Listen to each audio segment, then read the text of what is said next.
And welcome back to my channel. Unless you are new here, and then just welcome. My name is Rusty, and this is my channel where I talk about my favorite movies, mostly horror, and my favorite music, mostly metal. And we are going to continue on with this block with The Demon Disorder. This is the Umbrella Boutique. It's an Australian boutique. It says Shutter on it too. So this is the Umbrella Boutique from Australia. This is their remaster of it, release of it. Now, The Demon Disorder is an Australian horror film. People who've been around my channel know that I like Australian horror, from Razorback and The Loved Ones and Wolf Creek and Blackwater, and there's just a huge amount of Australian horror that I really like. And so I was really happy when I saw this available, and I grabbed it. It is a little supernatural gore fest. It was released in 2024, and it was directed by Steve Boyle. If you don't know who Steve Boyle is, he is a huge special effects guy that has worked in just huge amount of movies. He did the special effects for Daybreakers and Predestination and just an awful lot of movies if you looked him up. It was written by Steve Boyle and Tobie. So of course the special effects in this are all practical, and they are all done by him. So it stars Charles Cottier, Dirk Hunter, and Amy Ingram, and it focuses on the Riley family. We are introduced to George Riley. He is the patriarch of this ranch that deals mostly in cows and chickens. So we're introduced to him. He is old man. He has chained himself, or is chained to a bed, and we hear this demonic voice talking to him. And then we are introduced to his two sons, Jake and Philip, and we see that he's dead. So there's lots of flashbacks of him because he's dead now. The man you just met, George, he's dead. So we see Philip and Jake, and they're having these deformed cows. It's happened again. Jake starts suspecting that Philip has become possessed like his father was, demonic possession. So he goes to the third brother, whose name is Graham, who left all of this behind when the dad died. He went down south and had lived in his garage. It's a mechanics store. So he lives there where, away from the world. The only person he really has any contact with is his assistant, which is a girl named Cole. And he just doesn't have anything to do with the world. I guess he's been scared to death, which you find out why. So Jake shows up down there and tells, and he's very estranged from them. They are very angry at him for having left after the father died. So he shows up, and they, are talking. He's like, "What are you doing here?" and stuff like that. And he tells him, and even he shows him a video, and he's like, "It started happening again, and I think Philip is possessed by, obviously, whatever possessed his father." And so Graham agrees to go and goes back to the ranch. Not very happy to be there. Philip's not happy to see them because they consider him like a traitor, having left them up there to deal with the aftermath of the father. And you keep wondering, well, what aftermath? Y'all seem to have some kind of secret going on here. So Philip indeed is possessed, and he has very violent outbursts. He, just like his father, he will attack seemingly out of the blue and then not like really remember what he done. They catch him like eating chickens like his father had done, just like slaughtering them, just eating them raw, just, and you do get to hear this demonic voice, saying who's going to be next and, all of that. The pivotal scene was when Graham found Philip out in the yard doing that, eating chickens. He had killed like the whole giant flock of chickens. And Jake wakes up, comes out and helps him drag him into the bathroom, at which point we have sort of like an alien scene, like a scene from Alien. This thing comes out of him and it's like this slug-like creature, like a chest burster kind of thing. It's like this slug-like thing. And they managed to catch it. And so it's like a real physical thing that was inside of him. And Philip seems fine now that it's been taken out. They have it in they caught it in a bag and then they put it in, like the thing you put a cake in, the plate with the glass cover on it, whatever that's called. That's what they have it in, so they could see it and observe it, and it was like this really disgusting looking thing.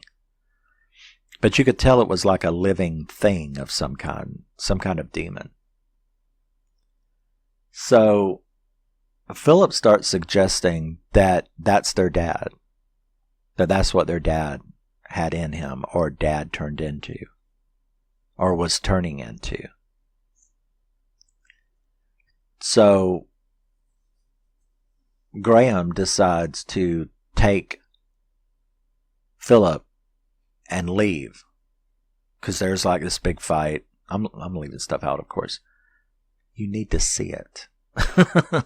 So there's a big fight and Jake ends up getting knocked out, and Graham takes Philip and is like, we're going to go to my place. So they drive down there, but what they don't realize, and you didn't see it, but it was definitely suggested, was that when Graham was trying to clean up the bathroom from all that blood, Philip was in there in the kitchen looking at that thing, and Jake was outside. I was like, he let that thing out and let it go back in him. That's what he did. And that's why he was acting so sick when he took him to his garage down south. So I was like, yeah, he let that damn thing back in him. So when they're there, of course, Cole enters the picture because she witnesses this. She's there when they come in. She becomes a part of the story as far as her being there when all this stuff is taking place. So Graham is trying to do exorcism tricks on him, like a big giant cross in front of him and stuff like that. And Jake comes in and there's more fighting between them because you've got these three brothers that have issues themselves. So Jake comes in and is like, what the fuck are you doing? We're trying to help him. And what they don't know is that Cole has called 911. It's a weird name for a girl. But Cole has called 911. I've got a cousin named Cole. And he's a boy. It's just, I thought Cole was a boy's name. But Cole has called 911 behind their back, or 999. Well, that's England. I don't know what Australia is. Is it 999? I don't know. But here it's 911. England is 999. I don't know what it is in Australia. But she had called that emergency number. And then Jake had found that out and was like, you better hope they don't come. And she don't understand, and neither do you really. It's because, why don't they want help? What is this secret? I mean, why? And like I said, you've seen flashbacks through the movie of them before their dad got sick. So with all of that going on, Philip continues to get worse and worse. And then I'll be damned if the cops don't show up. as this man and woman. And they are just insistent. Someone made a landline call from this address and we have to come in. He's like, you really don't want to come in here. And they really didn't want to go in there if they had knew what they were doing, but cops are cops. So she said, well, we got to come in. So he tries to deflect him as much as possible. Now, in the meantime, this thing that was all up under Jake, this mutated mucus-looking rash, he starts like literally giving birth to something out of that. And it comes out of him, and it's like this, it's like a huge version of what you had seen earlier, right? And he even like screams, I just, like, Dad just came out of me.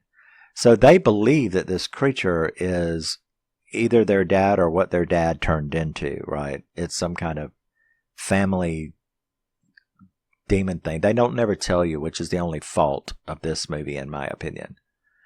But this thing comes out, and it immediately starts growing and becoming, unfolding and coming out. And it's very humanoid, but it looks something like Pumpkinhead. That's what it looks like. It looks like sort of like Pumpkinhead. So one of the cops goes back there and finds Philip, who's now completely all right that this thing is out of him. And that thing kills that cop. Jake hits the other female cop with a gun, which then shoots his foot because he's a dipshit that way. So that happens. And this creature is now like standing upside, and it really does kind of look like a bloodier, gooier, nastier version of Pumpkinhead. And you then see the final flashback, which is them on the ranch and their dad telling them about this demon disorder. This is an illness, and that it will be taking him over soon, and that he needs them to kill him together as a group, to kill him, to stop what he's going to become. They, of course, can't do it, which is why all of this shit happened. Because instead of doing what he asked them to do, they chained him to a bed, thought that he just had some kind of disease, which he does, but it's a demon disorder. And that's how it all happened. If they had killed him when he asked them to, none of this would have happened. So now Philip has had to go through this, and they're standing in front of this creature. And earlier in the movie, Philip had bit Graham right here, and it had been getting mukier and bigger, and there's a lot of body horror in this movie. And it even had an eye, which was like creepy as fuck.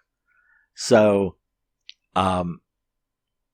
with that final flashback, you're sort of told, okay, so whatever this is, the dad knew about it, and they had an opportunity to stop it, and they didn't. Well, here it was again.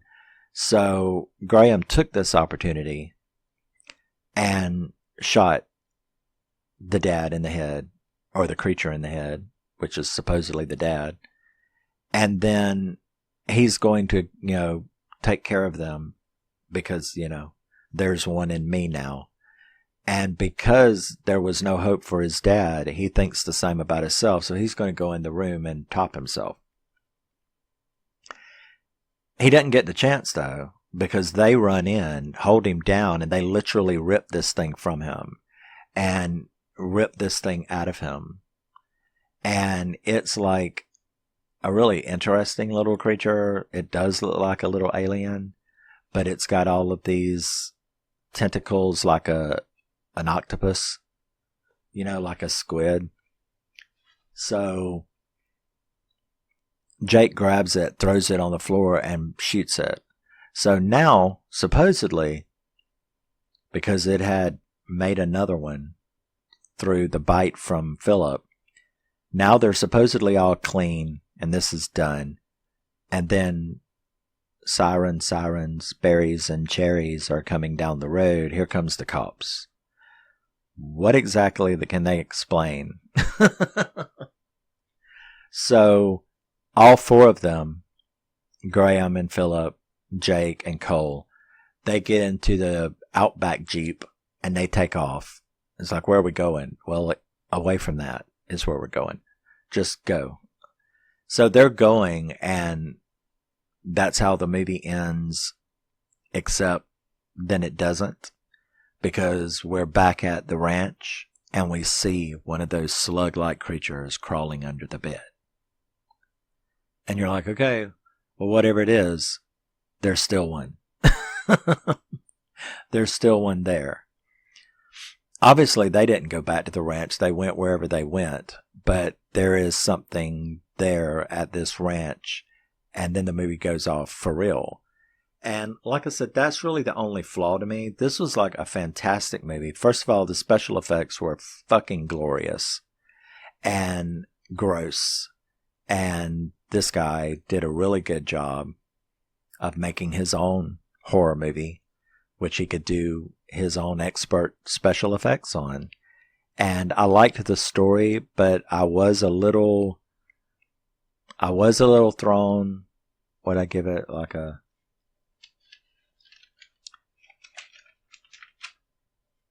7.5 out of 10. It was really good, but I really don't like when you don't tell me something. I want to know how the dad got this. I want to know where this demon came from. Was it from that land? Was it from the ranch? How did he get infected with this thing to begin with? Is it just something that's always been there, like a folk horror lore? You know, is it folk horror lore? Was the thing always there? Did he get it? What is it? Where did it come from? And you don't get to know that. I guess you could ask Google and somebody somewhere might theorize on Reddit or something. But, yeah. That is The Demon Disorder. Fantastic little Australian supernatural body horror demon movie. Creature feature as well. Very, very good. Steve Boyle did a great job. I really, really am glad to have this for my collection. You've probably never heard of it. It's an Australian horror film called The Demon Disorder. I know Pop Market has it. I'm sure Amazon does too. But if you like practical effects and this kind of subject matter, there you go. The Demon Disorder. And I will see you in our final for this block in just a minute. Love you, miss you. Bye-bye. Always remember and never forget, you're a very special person and the sun is coming up, so I have to hurry. Bye-bye.